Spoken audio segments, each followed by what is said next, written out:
രാത്രി ഒരു 2 മണിയോടുകൂടിയാണ് ഉരുൾപൊട്ടലായിട്ട് ഉണ്ടായിരിക്കുന്നത്.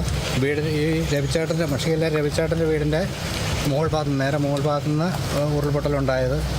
അത് കുറേ താഴേക്ക് ഉരുൾ പോയിട്ടുണ്ട്. അവിടെ 3 പേരായിരുന്നു ഉണ്ടായിരുന്നത്. അച്ഛനും മകനും അമ്മയായിരുന്നു ഉണ്ടായിരുന്നത്. അമ്മ മരിച്ചുപോയി. ഇപ്പോൾ ഒരു 7 മണിയോടുകൂടി ബോഡി കിട്ടി. രാത്രി നല്ല മഴയില്ലായിരുന്നു. മുകളിൽ നിന്ന് വന്ന വെള്ളവും എല്ലാം കൂടി ആകുമ്പോഴേ അവിടെ കെട്ടി എന്നിട്ട് ഇടിഞ്ഞ് പോകുന്നതാണ്. പാഴത്തോപ്പ് ഗ്രാമപഞ്ചായത്തിനെ സംബന്ധിച്ച് കഴിഞ്ഞ രാത്രിയിലുണ്ടായ ഭീകരമായ മഴയിൽ പഞ്ചായത്തിൻ്റെ 15 വാർഡുകളിലും വ്യാപകമായ രീതിയിൽ മണ്ണിടിച്ചിലും അതുപോലെ തന്നെ ചെറിയ ചെറിയ ഉരുൾപൊട്ടലുകളും വീടിന് ഭീഷണിയും പല വീടുകളും ഭിത്തിയൊക്കെ ഇടിഞ്ഞ് വാസയോഗ്യമല്ലാതെയും ഒക്കെ ആയിത്തീർന്നിട്ടുണ്ട്.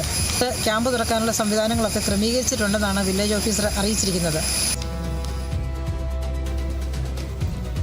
ബിനീഷ് ആന്റണി ചേരുന്നു വിവരങ്ങളുമായി. ബിനീഷ്, ഏതായാലും ഈ ഒരു കനത്ത നാശനഷ്ടം തന്നെയാണ് ഇടുക്കി ജില്ലയിൽ ഉണ്ടായിട്ടുള്ളത്. 2 പേർക്ക് ജീവൻ നഷ്ടമാകുന്ന ഒരു സാഹചര്യം ഉണ്ടായി.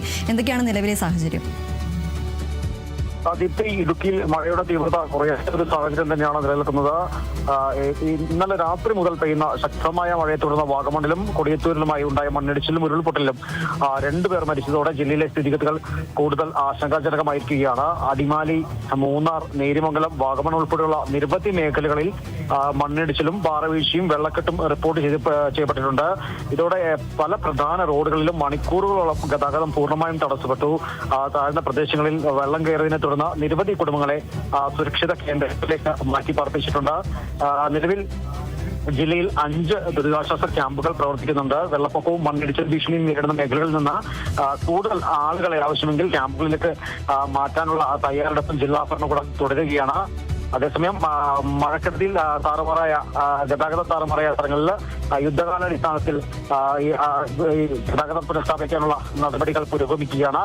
ദേശീയപാത ഉൾപ്പെടെ പ്രധാന റോഡുകളിൽ മണ്ണ് നീക്കം ചെയ്യുന്ന പ്രവർത്തനങ്ങൾ തുടങ്ങിയിട്ടുണ്ട്. എന്നാലും പല സ്ഥലങ്ങളിലും മണ്ണും പാറക്കല്ലുകളും നീക്കം ചെയ്തതോടെ ഗതാഗതം ഭാഗികമായി പുനഃസ്ഥാപിക്കാൻ കഴിഞ്ഞിട്ടുണ്ട്.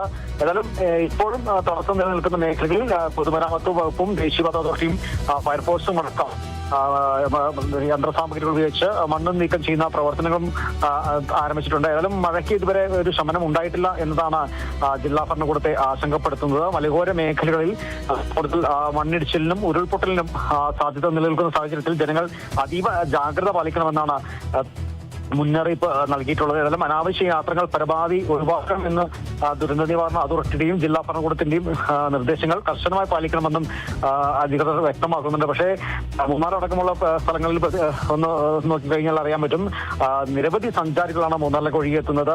ഈ മഴ ശക്തമായി തുടരുന്ന ഒരു സാഹചര്യത്തിലും റെഡ് അലർട്ട് പ്രഖ്യാപിച്ച ഒരു സാഹചര്യത്തിലും ജില്ലയിൽ വിനോദസഞ്ചാരികൾ നിരവധി സ്ഥലങ്ങൾക്ക് എത്തുന്നുണ്ട്. കാരണം ദേശീയപാത നിർമ്മാണവുമായി ബന്ധപ്പെട്ട് മൂന്നാറിനും പള്ളിവാസലിനും ഇടയിൽ ഉണ്ടായ ഈ മലയിടിച്ചിലിന്റെ ഭാഗത്ത് തന്നെ നിരവധി സഞ്ചാരികൾ ഇത്തരത്തിൽ വാഹനങ്ങൾ നിർത്തിയിടുന്നതെല്ലാം തന്നെ വലിയ അപകടത്തിന് വഴി തെളിക്കുന്നുണ്ട്. ഇവർക്കെതിരെ ഒരു അല്ലെങ്കിൽ ഈ യാത്രയ്ക്ക് ഒരു വിലക്ക് ഏർപ്പെടുത്തണമെന്ന് തന്നെയാണ് പൊതുവെ വരുന്നൊരു ആവശ്യം.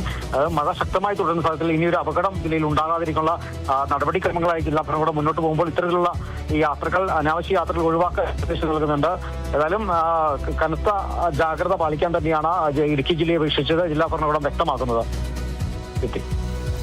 ശരി, എന്നാലും കനത്ത മഴ തുടരുന്നതിനിടെ ഇടുക്കി ജില്ലയിൽ മഴക്കെടുതി രൂക്ഷമായിട്ട് നിലനിൽക്കുകയാണ്. വാഗമണിലും കുടിയത്തൂരിലും നടന്ന മണ്ണിടിച്ചിലും ഉരുൾപൊട്ടലിലും 2 പേർക്ക് ജീവൻ നഷ്ടമാകുന്ന ഒരു സാഹചര്യവും ഉണ്ടായിട്ടുണ്ട്.